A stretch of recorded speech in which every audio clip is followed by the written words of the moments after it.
Good morning friends welcome to my channel study with Devanand sir. आज हम बहुत interesting topic आपके लिए लेके आए हैं। हम सब डेमोक्रेसी में रहते हैं। आपको पता है हम सब भारतवासी, हम सब हिंदुस्तानी। हमारे देश में जो फॉर्म ऑफ गवर्नमेंट है, गवर्नमेंट का जो सिस्टम है वो प्रजातंत्र है, लोकतंत्र है। उसको हम इंग्लिश में कहते हैं डेमोक्रेसी। तो आज का टॉपिक जो है ना, ये बहुत इंटरेस्टिंग टॉपिक है और बहुत इम्पॉर्टेंट है, डेमोक्रेसी। क्योंकि हम सब डेमोक्रेसी में रहते हैं, भारत में डेमोक्रेसी है। हमको ये पता होना चाहिए कि डेमोक्रेसी होती क्या है, डेमोक्रेसी के फायदे क्या हैं, क्यों डेमोक्रेसी होनी चाहिए। तो ये डेमोक्रेसी की जो डेफिनेशन है, डेमोक्रेसी का जो मीनिंग है, democracy is a form of government. जो प्रजातंत्र है वो गवर्नमेंट का एक फॉर्म है, गवर्नमेंट का एक टाइप है। Form of government in which ruler is elected by people. जनता के द्वारा हमारा जो रूलर है, हमारा सीएम, हमारा पीएम, हमारा प्रेसिडेंट, जिसको हम रूलर कहते हैं, प्राइम मिनिस्टर को, वो इलेक्टेड होता है। और कौन इलेक्ट आता है? Elected by people.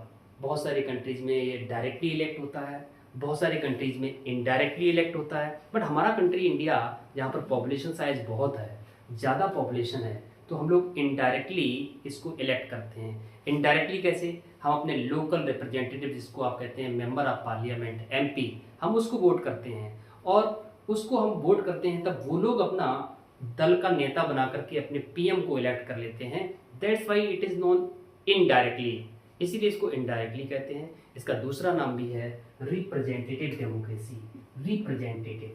रिप्रेजेंटेटिव क्यों?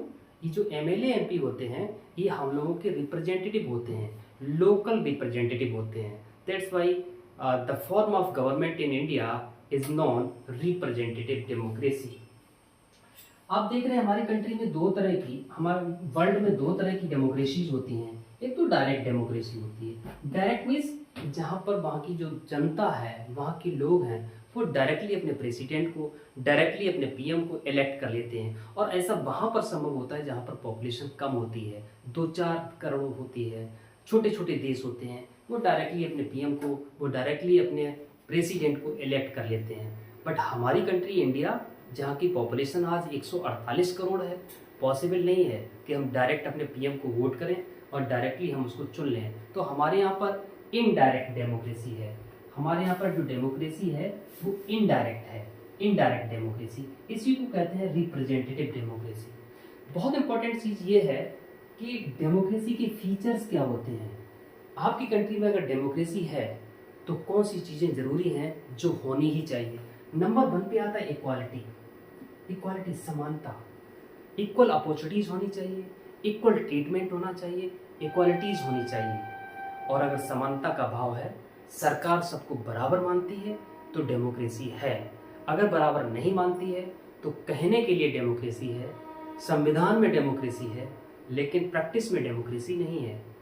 सेकेंड होता है फ्रीडम, कि हमारे देश के लोगों के पास फ्रीडम है, वो आज़ाद हैं, वो उनको फंडामेंटल राइट मिले हैं, वो फ्रीडम के साथ वोट कर सकते हैं, किसी को बिना किसी दबाव में वोट डाल सकते हैं, इलेक्शन लड़ सकते हैं, पॉलिटिकल राइट्स हैं या नहीं हैं, उसको हम फ्रीडम कहते हैं। फ्रेटर्निटी, भाईचारा, इसको कहते हैं ब्रदरहुड। क्या हम कोऑपरेटिव हैं एक दूसरे के लिए, हमारे अंदर भाईचारे की भावना है या नहीं है। ये मेन फीचर्स होते हैं डेमोक्रेसी के। जिस कंट्री में डेमोक्रेसी है वहाँ पर equality is the first priority. सबसे पहले वहाँ पर इक्वालिटी होना चाहिए। इक्वालिटी, समानता मूल मंत्र होता है डेमोक्रेसी का। प्रजातंत्र का जो मूल मंत्र है वो समानता है, इक्वालिटी है, फ्रीडम है। अगर ये दो चीज़ें नहीं हैं तो किसी कीमत पर हम नहीं कह सकते कि वो डेमोक्रेसी है। हम बहुत लकी हैं, हम हिंदुस्तानी, हमारे यहाँ पर एक रिटन कॉन्स्टिट्यूशन है, लिखित में संविधान है। और मैं बता दूं आपको, हमारा संविधान दुनिया का सबसे अच्छा संविधान है। और वो सबसे अच्छा क्यों है? क्योंकि हमने जो कीवर्ड्स हैं, मेन कैरेक्टरिस्टिक फीचर्स हैं, वो दुनिया के बड़े बड़े लोकतंत्र, दुनिया के बहुत बड़े बड़े अमीर देश जिन्होंने हमसे पहले आज़ादी पाई, हमसे पहले संविधान लिखा, उनसे हमने चुरा लिया है। जितनी अच्छी बातें थीं वो सारी हमने चुरा ली। हमने साउथ अफ्रीका से, हमने अमेरिका से, हमने रसिया से, हमने ऑस्ट्रेलिया से, है ना, हमने फ्रांस से, हमने कनाडा से, जितने भी वो कंट्री जो हमसे पहले लोकतंत्र बन चुके हैं, और उनसे हमने अच्छी अच्छी चीज़ें चुराई तो हमारा तो संविधान सबसे अच्छा हो गया। लेकिन हमारा दुर्भाग्य क्या है, इतना अच्छा संविधान होने के बावजूद हम अपने संविधान को सही तरह से इम्प्लीमेंटेशन में नहीं लाते हैं, प्रैक्टिस में नहीं लाते हैं। हमारे संविधान में बहुत अच्छी चीज़ें लिखी हैं, बहुत अच्छे आर्टिकल हैं, इतना अच्छा संविधान दुनिया में किसी देश का नहीं है, लेकिन उतना अच्छा हम उसको मानते नहीं हैं, फॉलो नहीं करते हैं। ये हमारी कमी है, हमारे देशवासियों की कमी है। और अगर हम अपनी डेमोक्रेसी को सक्सेस बनाना चाहते हैं, डेमोक्रेसी को मजबूत करना चाहते हैं, तो लास्ट में फाइनली एक सेंटेंस बोलूँगा, हर एक सिटीजन, हर एक नागरिक की, जो भारत का नागरिक है, उसकी जिम्मेदारी है कि गलत को गलत कहना सीखिए।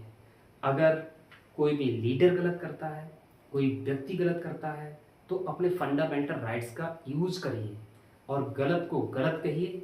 अदरवाइज धीरे धीरे जो हमारा प्रजातंत्र है, लोकतंत्र है, वो कमज़ोर होता चला जाएगा। आप सोचिए, आपको ये लोकतंत्र, ये आज़ादी ऐसे ही नहीं मिली है। आज़ादी के 75 साल हो गए हैं। याद करके देखिए, इमेजिन करिए कि आज़ादी जिसने ली, जिन्होंने लड़ाइयाँ लड़ी, स्वतंत्रता का संग्राम लड़ा, कितने हजारों लोग मरे, हजारों लोगों ने जेल काटी अंग्रेजों के ज़माने में, और उसके बाद हमारे देश को आज़ादी मिली है। हमारा सबकी ड्यूटी है, हमारा सबका कर्तव्य है कि हम अपने प्रजातंत्र को, हम अपनी डेमोक्रेसी को स्ट्रेंथन करें और मजबूत करें। और वो मजबूत जब ही होगी जब हम अपने कर्म करें, अपनी ड्यूटी करें और अपने संविधान की रक्षा करें और अपना अपना कर्तव्य का पालन करते जाएं, तो डेफिनेटली हमारा प्रजातंत्र मजबूत होगा। जय हिंद फ्रेंड्स।